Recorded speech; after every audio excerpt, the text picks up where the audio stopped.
Hey friends, if you wish to disable or turn off OneDrive in Windows 11, then please watch this video. I will guide you through the process. Now it's not very difficult. Here's what you have to do. Click on the OneDrive icon here, right click on it, or if you don't find it, then click on this upward pointing arrow and you'll find the OneDrive icon here.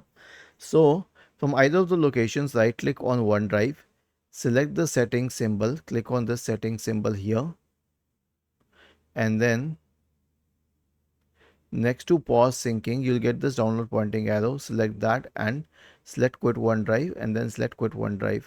OneDrive will be disabled, and if you wish to re-enable it, search for OneDrive and then select OneDrive.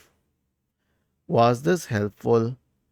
If yes, then let us know in the comment section of the video, and if not, then let us know how we could help you further. Thank you for watching this video and have a nice day.